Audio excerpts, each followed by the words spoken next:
Hola católicos, les voy a mostrar con la escritura cómo el sacerdote católico o pastor es un estorbo para acercarse a Dios. En el Antiguo Testamento, los fieles se acercaban a Dios por medio del sacerdote. Los sacerdotes eran mediadores entre Dios y el pueblo. Los sacerdotes ofrecían sacrificios a Dios en nombre de la gente por el pecado. Pero después que nuestro Señor Jesucristo murió en la cruz, por nosotros, los pecadores, el sacerdote ya no es necesario. Ahora, por el sacrificio de nuestro Señor Jesucristo, podemos acercarnos a Dios directamente y sin intermediarios, sin una iglesia, sin una María, sin un sacerdote o un pastor, o sin los 7 sacramentos. En el libro de Hebreos 4:14 al 16 dice: tenemos pues un sumo sacerdote excepcional, que ha entrado en el mismo cielo, Jesús, el Hijo de Dios. Esto es suficiente para que nos mantengamos firmes en la fe que profesamos. Versículo 15. Nuestro sumo sacerdote no se queda indiferente ante nuestras debilidades, pues ha sido probado en todo igual que nosotros, a excepción del pecado. Versículo 16. Por lo tanto, acerquémonos con plena confianza a la sede de la gracia, a fin de obtener misericordia y hallar la gracia auxilio de oportuno. Con la muerte de nuestro Señor Jesús se rasgó el velo por la mitad, velo que hacía separación entre Dios y el hombre. Y en el libro de Hebreos 10, 19 al 22 nos dice: así pues, hermanos, no podemos dudar de que entraremos en el santuario en virtud de la sangre de Jesús. Versículo 20. Él nos abrió ese camino nuevo y vivo a través de la cortina, es decir, su carne, teniendo un sacerdote excepcional a cargo de la casa de Dios. Como ven, dice que Jesucristo nos abrió un camino nuevo y vivo, teniendo un sacerdote a cargo de la casa de Dios. Y en 1 Timoteo 2:5 nos dice: Dios es único, y único también es el mediador entre Dios y los hombres, el hombre Cristo Jesús. ¿Se dan cuenta? Nos dice que no dice que se necesite a un sacerdote o a María o a algún santo muerto. El Nuevo Testamento nos dice que en la iglesia de nuestro Señor debe haber obispos, diáconos, maestros, pastores, ancianos y evangelistas, pero nunca dice que debe haber sacerdotes. El apóstol Pedro se consideraba apóstol, 1 de Pedro 1:1. Y en 1 de Pedro 5:1 dice que él se llama anciano también, no sacerdote. Cuando se trata de la confesión de nuestros pecados, 1 de Juan 1:9 nos dice: si confesamos nuestros pecados, Él es fiel y justo, y nos perdonará, y nos limpiará de toda maldad. Y el libro de Santiago 5:16 nos dice: reconozcan sus pecados unos a otros. ¿Se dan cuenta? Dice: reconozcan sus pecados unos a otros. Entonces, cuando el católico se confiesa con un sacerdote o cura, el sacerdote también tiene que confesar sus pecados al católico, porque el sacerdote también es pecador. Aquí vemos claramente que en ninguna parte de la escritura enseña el concepto de la confesión de pecados a un sacerdote pecador. Debemos confesar nuestros pecados directamente a Dios, no a un sacerdote o pastor, porque ellos no son intermediarios, y mucho menos la estatua de María. Efesios 4:11 y Primera de Corintios 12:28 nos dice: y dio sus dones a unos apóstoles, a otros profetas, otros evangelistas, otros pastores y maestros. Pero nunca dice o nombra sacerdotes. Por otro lado, ya vimos que el Nuevo Testamento no enseña que debe haber sacerdotes en la Iglesia de Cristo. Entiéndase Iglesia de Cristo, que es el creyente en Cristo, no a un edificio, templo o cuarto rentado. Si la Iglesia romana se jacta de decir que es la que Cristo fundó y que el Papa es sucesor de Pedro, entonces, ¿por qué el sacerdote católico no cumple los requisitos para ser un sacerdote de Dios? Primero, el sacerdote debe ser casado. Leemos en Levítico 21, 6, 7 y 13 lo siguiente. Dice en el versículo 6: serán santos para su Dios y no profanarán su nombre, porque son ellos los que ofrecen los sacrificios por el fuego, alimento de su Dios. Por eso han de ser santos. No tomarán una mujer prostituta o deshonrada, ni tampoco una mujer despedida por su marido, porque el sacerdote está consagrado a Dios. Al sacerdote lo tendrás por santo, pues él ofrece el pan de tu Dios. Será santo porque yo soy santo, yo, Yahvé, les santifico a ustedes. Y el versículo 9 habla de la hija del sacerdote. Dice de la hija: si se prostituye la hija de un sacerdote, se profana a sí misma, y a su padre también lo profana, y será quemada viva. ¿Se dan cuenta? El sacerdote tenía una hija y debería ser casado. Después, en Levítico, en el mismo libro de Levítico 21, 1 y 11, dice: Yahvé dijo a Moisés: habla a los sacerdotes, hijos de Aarón, y diles que ninguno de ustedes se haga impuro por un muerto. Y el versículo 11 dice: no se hará impuro por haberse acercado a un muerto o a un muerto aún por su padre o su madre. Entonces, el sacerdote católico viola este mandamiento, porque cuando una persona muere, lo mete a su iglesia y después lo toca para santiguarlo. Tercero, en el libro de Números, capítulo 3, versículo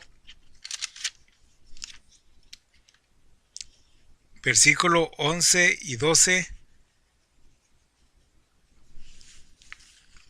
dice: Yahvé dijo a Moisés: he elegido a los levitas de entre los demás hijos de Israel, en lugar de todos los primogénitos de Israel, de los que abren el seno materno, los levitas serán para mí. Y en el mismo libro de Números, capítulo 18, versículo 20, dice: Yahvé dijo además a Aarón: tú no tendrás territorio alguno en el país, ni habrá parte alguna para ti en medio de tu pueblo, porque yo mismo soy tu parte y tu heredad en medio de los israelitas. A los hijos de Leví les doy como herencia todos los diezmos de Israel, a cambio del servicio que presten, es decir, del servicio de la tienda de citas. En estos versículos que acabamos de leer, se ve que solamente la tribu de Leví fue escogida por Dios para ejercer el sacerdocio, ellos y su descendencia. Por eso es que el sacerdote tenía que estar casado, para que tuviera descendencia. En, en el libro de Esdras, capítulo 2, versículos 61 y 62, leemos los siguientes. Dice, todos estos buscaron su linaje genealógico, pero como no las encontraron, fueron descartados del sacerdocio como impuros. O sea, aquí vemos que de otras tribus de los hijos de Israel querían ser sacerdotes, pero como no encontraron su genealogía como descendientes de la tribu de Levi, no los aceptaron para ser sacerdotes. Entonces, ¿por qué los sacerdotes actuales de hoy de la Iglesia Católica dicen que son sacerdotes? Serán sacerdotes del diablo, porque de la tribu de Leví no son descendientes. Porque aún los que no eran descendientes de Leví, pero eran judíos, tribus de Israel, no pudieron demostrar su descendencia, entonces fueron excluidos. Y dice por impuros. Y luego en el libro de Éxodo 28, 2, nos dice, harás a tu hermano Aarón vestiduras sagradas, para que no les falte gloria ni belleza. Propondrás este trabajo a todos esos hombres expertos a los cuales he llenado yo del espíritu de inteligencia. Harán las vestiduras de Aarón para que sean consagrados como sacerdotes míos. Estas son las vestiduras que han de hacerse: el pectoral, el efod, el manto, la túnica de malla, la tiara y el cinturón. Estas serán las vestiduras sagradas que harán a tu hermano Aarón y a sus hijos, para que ejerzas delante de mí las funciones del sacerdocio. Vuélvanse a preguntar ustedes católicos, ¿visten los sacerdotes católicos las vestiduras que mandó Dios? En estos versículos que leímos, para nada menciona sotanas negras.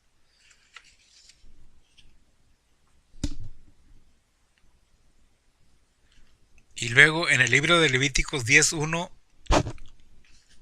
dice,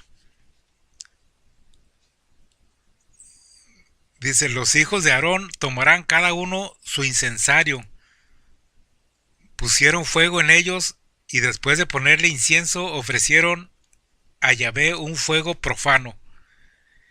Y en eso un fuego salió de la presencia de Yahvé que los devoró y murieron ahí delante de Yahvé. ¿Se dan cuenta? Estos sacerdotes pusieron incienso y fuego extraño que Dios no les mandó, porque dice el versículo 2 que el fuego de Dios los devoró. Pero el sacerdote católico pone velas encendidas por todo el templo y el altar, cuando realiza el rito de la misa, y el monaguillo echando humo por un lado, moviendo para que salga el humo. Y en Levítico 10:9 nos dice,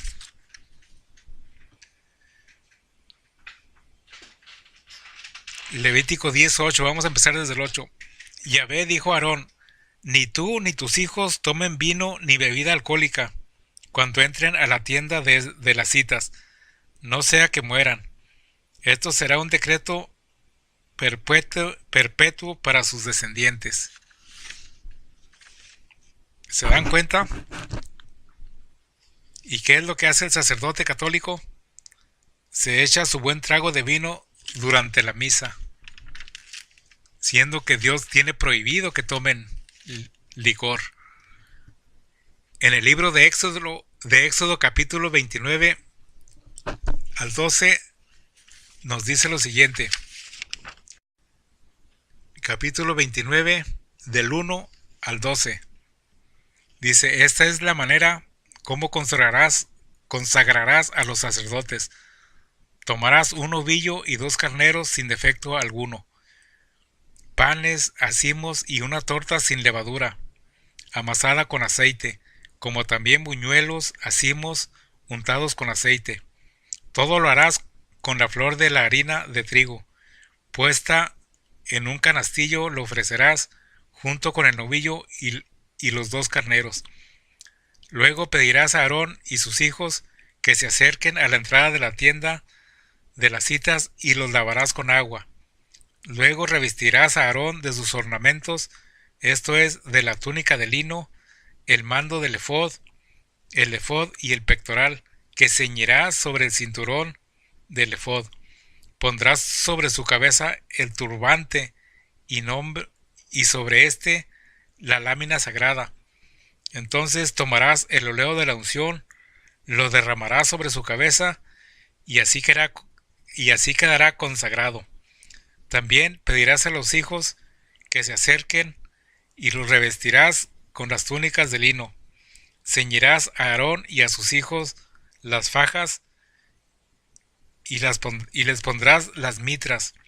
Así es como consagrarás a Aarón y a sus hijos como sacerdotes míos. Este será un rito perpetuo. Entonces traerás el novillo delante de la tienda de las citas. Allí Aarón y sus hijos le pondrán las manos sobre la cabeza, y lo degollarás en presencia de Jehová junto a la tienda de las citas.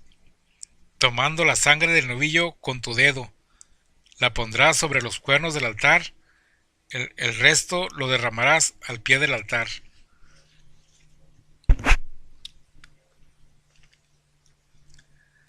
Esto que acabo de leer es la ordenación sacerdotal, ordenada por Dios, por el Dios Todopoderoso, muy diferente a como lo hace la Iglesia Católica, ordenada por un hombre pecador. Como ven, aquí en la pantalla, cómo se ordenan los sacerdotes católicos, tirados en el piso boca abajo, frente al altar mayor, y después el Papa les pasa por encima de ellos pisándolos. En el libro de Efesios 4:11 nos dice que dio sus dones unos a apóstoles, otros profetas, otros evangelistas, otros pastores y maestros.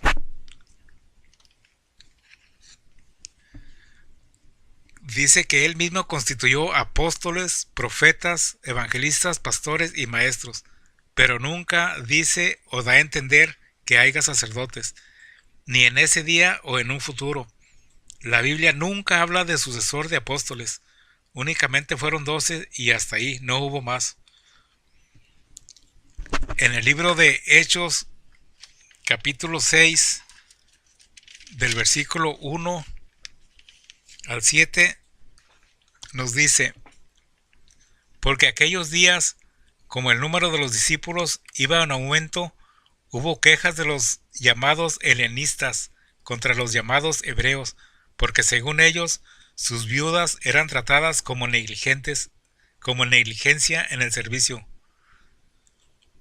Los 12 reunieron la asamblea de los discípulos y les dijeron: no es correcto que nosotros descuidemos la palabra de Dios por hacernos cargo de este servicio.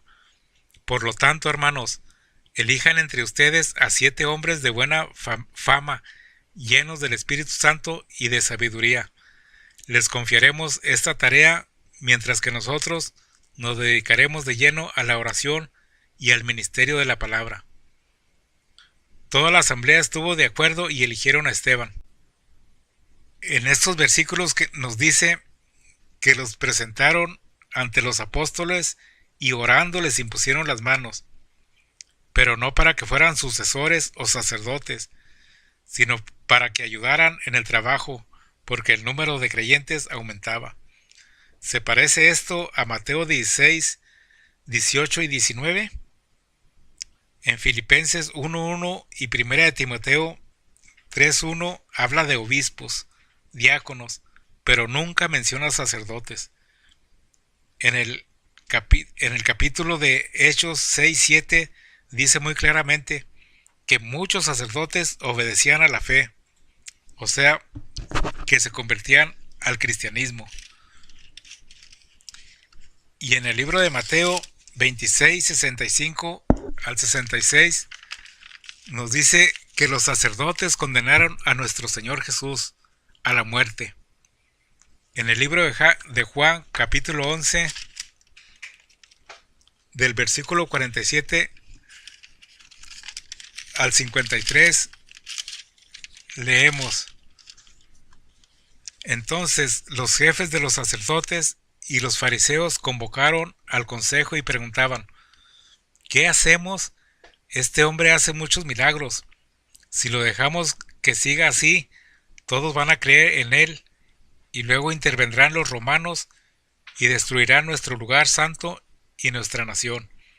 Entonces habló uno de ellos, Caifás, que era el sumo sacerdote, aquel año, y dijo: Ustedes no entienden nada. ¿No se dan cuenta de que es mejor que muera un solo hombre por el pueblo y no que perezca toda la nación? Estas palabras de Caifás no venían de sí mismo, sino que, como era sumo sacerdote aquel año, profetizó en aquel momento que Jesús iba a morir por la nación. Y dice el versículo 53, y desde ese día estuvieron decididos a matarle.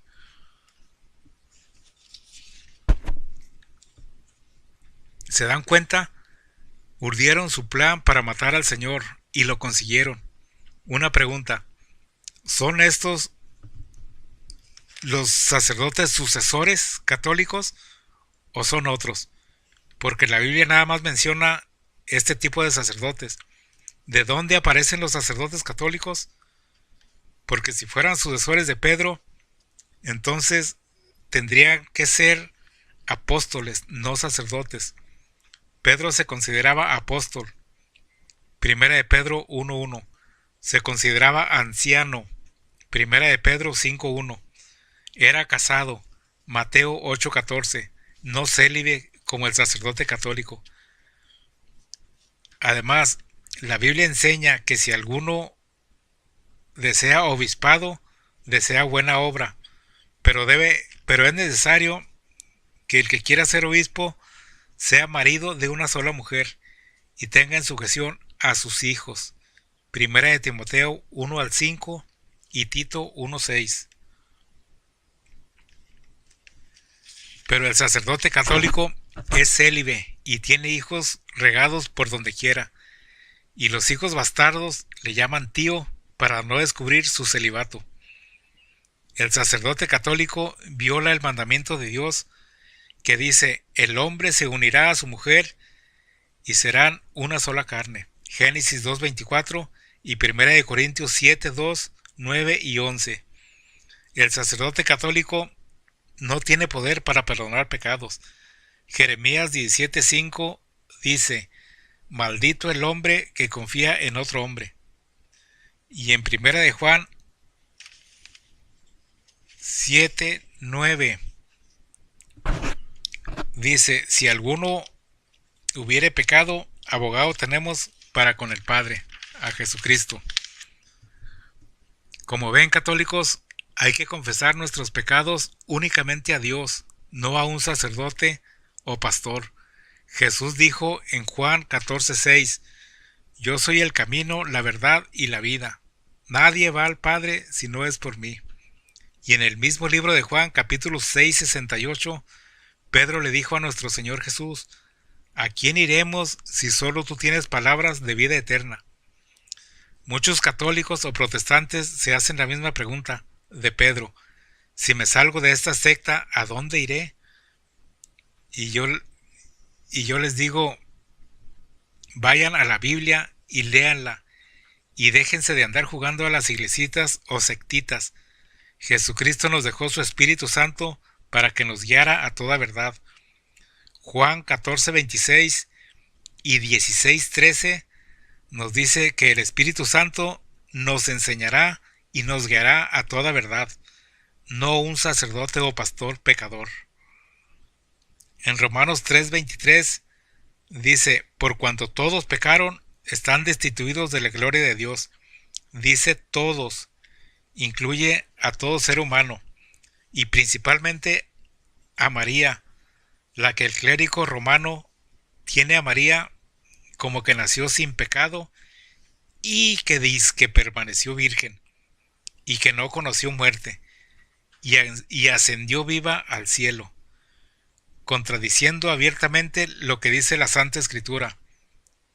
En Hebreos 9:27 leemos: está establecido que los hombres mueran una sola vez y después el juicio. Dice después el juicio para mandarte al infierno o al cielo, no a un purgatorio a que te purifiques. Tienes que purificarte aquí en la tierra, no en un purgatorio. El purgatorio no existe. La Biblia no habla de eso.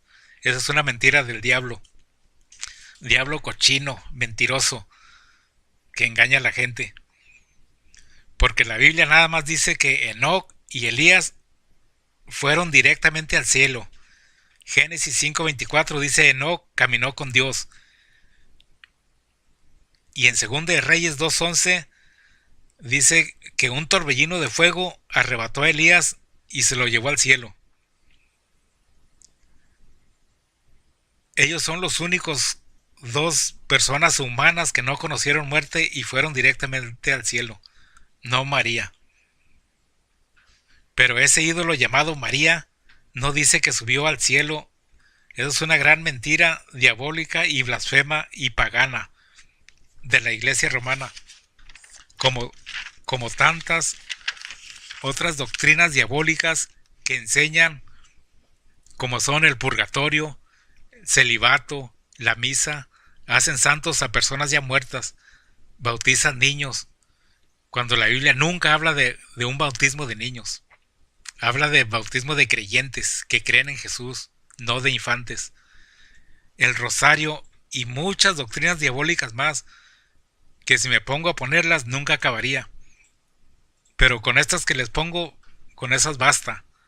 Ya las demás ustedes investiguenlas, porque les digo, ninguna doctrina que dice la Iglesia Católica está pegada a la Biblia.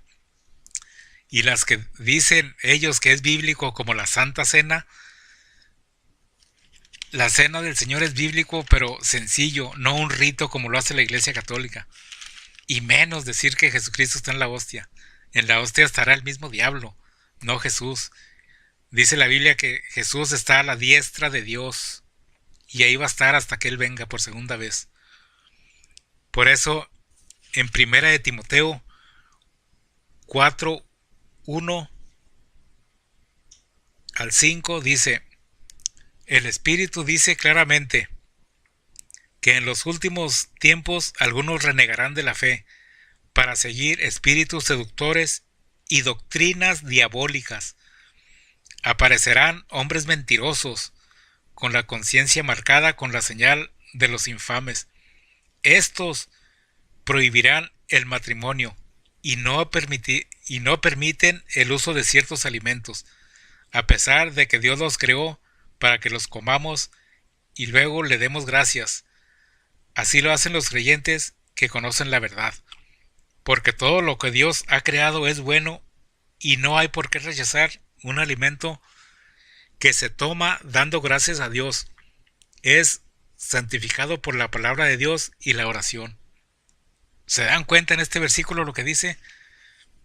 Dice que vendrán hombres mentirosos que prohibirán el matrimonio. Esto es para los sacerdotes católicos, que el clérigo les prohíbe casarse, empezando con el diabólico papa, que es célibe. Y luego dice que prohibirán comer ciertos alimentos. Esto es el Viernes Santo, según la diabólica Iglesia Católica, que les prohíbe comer carne los viernes, cuando aquí claramente está diciendo Timoteo que todos los alimentos que hizo Dios son para nosotros.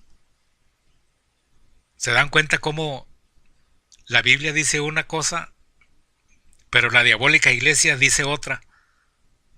Son mandamientos de hombres.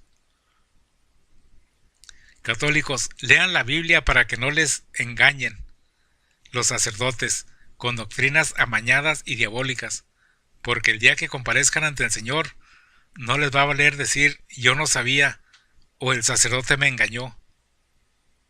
Eso no les va a valer de ninguna manera. Dios les va a decir, apartaos de mí, malditos, hacedores de maldad.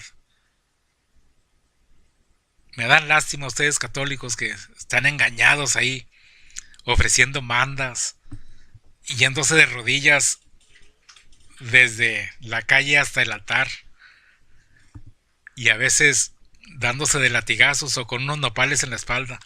El sacrificio ya lo hizo Dios. Nosotros no tenemos que hacer ningún sacrificio. El único sacrificio que nosotros tenemos que hacer es espiritual. Sacrificar la carne. Si tú tienes la maña de robar, si te aguantas por no robar y luchas porque no quieres robar, ese es el sacrificio que quiere Dios, el de la carne. No desear la mujer de tu prójimo, apartar esos pensamientos de tu mente, ese es el sacrificio que Dios quiere.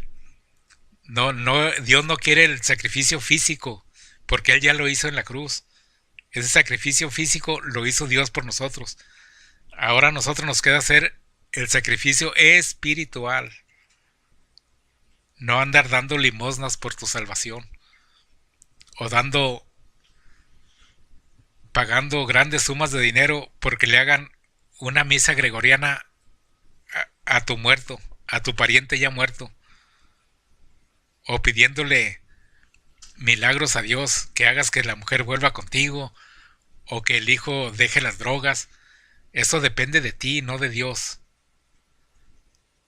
Bueno, nos vemos hasta el próximo video porque cómo me dan lástima ustedes. Hasta luego.